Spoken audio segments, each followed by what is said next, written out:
Hey, what's going on, everybody? It's Games from Moments in Full Color.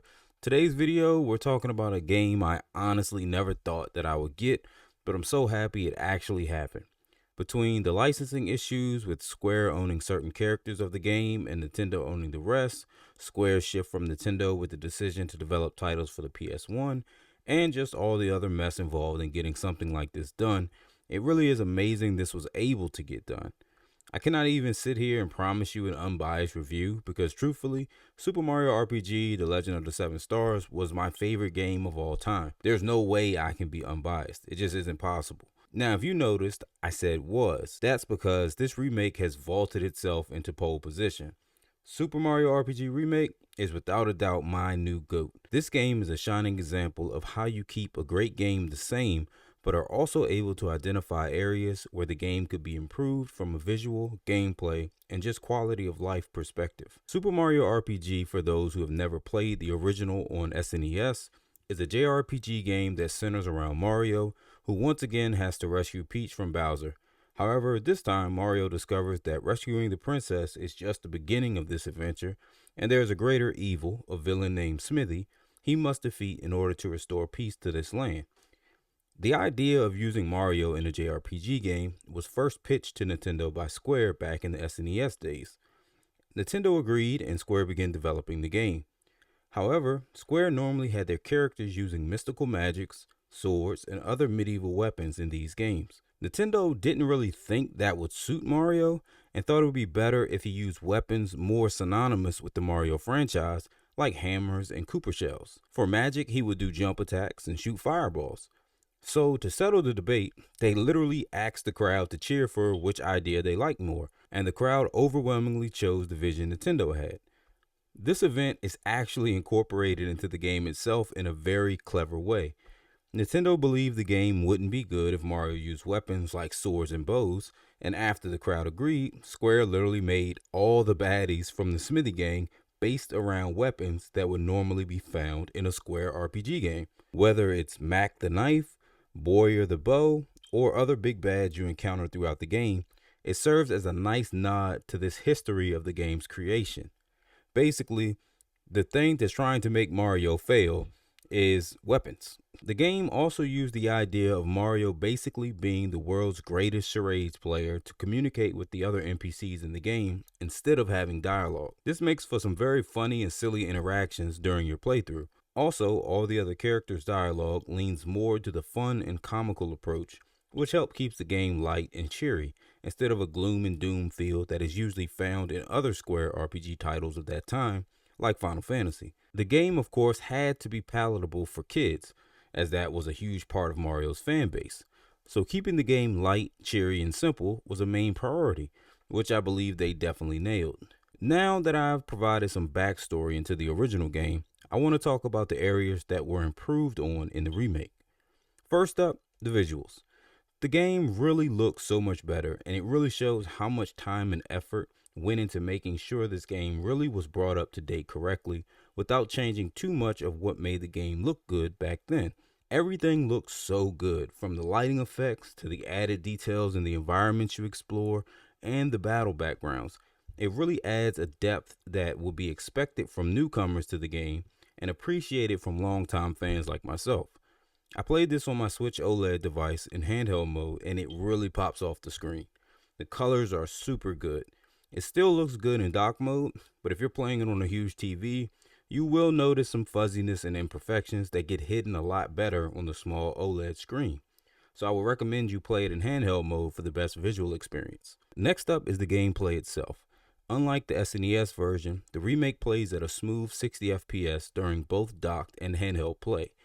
Now, for people who played the original, it will take some time to get used to timing the attacks and blocks with the new frame rate. So now there is an icon that pops up to show you the correct time to hit the button to help out new players and transition the old guard into the new timing. This disappears once you time it correctly a few times, but will reappear if you start missing the timing again to help you retime it correctly. They added in a new mechanic during battles that adds more to the time hits battle mechanic. Now, if you time an attack frame perfect, you will increase your chain count and also inflict splash damage to all other enemies as well. If you don't time it perfectly, but still within the frame window allowed, you will just increase your chain count by 1. As the chain count grows, you're granted special stat boosts that are specific to each individual party member. Besides those two things, gameplay stays relatively the same from the original. Another thing that has received a nice touch up is the music in the game. They actually got the same person who did the music for the original to come back and remaster all the music for the remake. It is absolutely amazing. The music was great on the original, but man, the remake really steps it up a notch.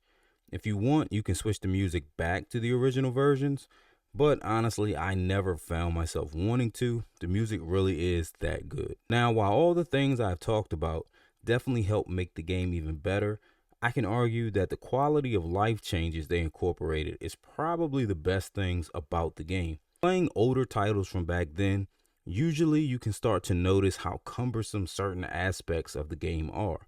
Back then, it wasn't bad. But as games have evolved, it starts to stand out when you go back and revisit older titles, just how far we have come in certain aspects. A huge quality of life change for Super Mario RPG is the menu itself and item management.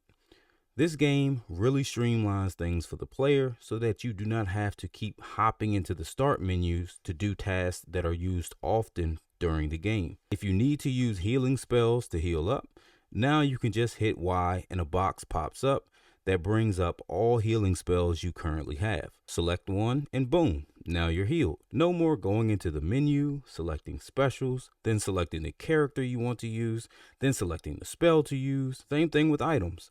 Now you hit X and a pop-up menu appears with all your items you can use to heal up or restore your flower points. This game's name for how much magic you can use, instead of going into the menu screen to find it. It helps keep you engaged with the game environments instead of pulling you out and throwing you into a menu screen so often. Also, item management has been greatly improved. You used to only have, say, 30 slots to hold items in your inventory.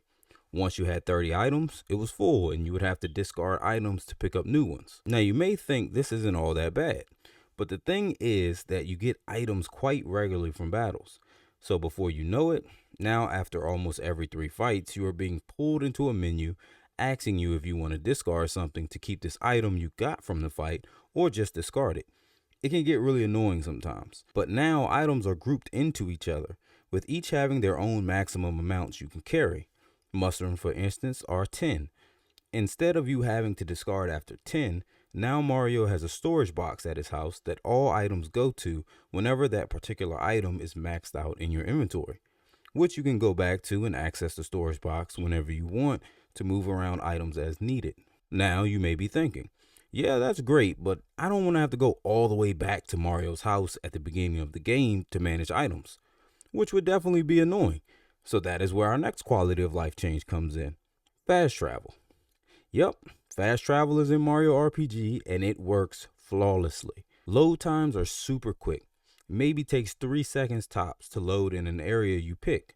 And once you have visited an area, you can fast travel back there whenever you want. So getting back to Mario's house to grab an item is literally only seconds away. This also comes in handy when you're doing side quests later in the game that require you to visit multiple areas to collect items, like when you meet the 3 Musty Fears and need to find their hidden flags. For someone like myself who knows exactly where they are, it takes it from taking like 5 minutes of mostly just travel time to literally being 30 to 40 seconds. It really is a great addition for people wanting to complete everything in the game. Other smaller changes are things like enemy weaknesses being relayed to the player when you use the correct magic or item type against an enemy. In the original game, you would do more damage, but it never actually said it was their weakness. You just had to know it. Now, the word weakness displays after the attack, and depending on the enemy, they might have an animation that happens to them after you use it. For instance, in the fight against Mac, now called Clay Morton, you can stun him by using Milo's lightning attack. In the original, he would still get stunned, but you didn't know it was because of the lightning attack or just because you did X amount of damage to him. Now, once you do the lightning attack, it says weakness. He gets stunned, and a lightning animation is on him even after the attack to let you know it was because of the lightning attack.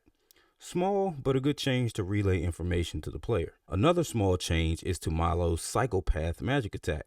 now called Thought Peak. This attack used to just let you know how much health an enemy had left, and honestly, never really got used because it provides little to no benefit. Now it shows enemy health, their weaknesses and immunities, and also a little overview about the enemy. If you time the attack perfectly, you also get to read their thoughts. There are some very funny things placed in enemy thoughts, especially for people who know a lot of Nintendo history. I think the gorilla enemy in the forest may be my favorite one. It's just a nice joke referencing Nintendo's lawsuit with the owners of the King Kong license back then. Also, they added a book that captures all the monsters you encounter, and if you use Thought Peak on them, you can go back and see their details again. Oddly though, the book isn't accessible in battle, and after you use Thought Peak on an enemy in battle, nothing is shown on that enemy after you get to see their info. No icons or anything to remind you what their weaknesses and stuff are. Just thought that was odd, but then again, I guess it is just a peek at them, so the temporary look makes sense in that aspect. Really, I don't have any negatives about the game. They really did an amazing job with this game. It's hard to take a fan favorite title and really improve on it without losing what made the game great in the first place. But they really did it with Super Mario RPG Remake. I bought the game digitally so I could play it at midnight, but also bought it physically to keep it sealed for eternity. That game deserved a physical copy, but I could not wait to play, so I had to buy them both. Also, I wonder why they dropped the Legend of the Seven Stars part of the name. License issues, maybe? Well, really can't be that, especially after getting the licenses straight to make the game itself. Let's see. Super Mario RPG, The Legend of the Seven Stars Remake. Wow, that is a long one. Well, that's going to do it for this one. Hope you guys enjoyed the video, and as always, thanks for the support. Catch you on the next one. Peace.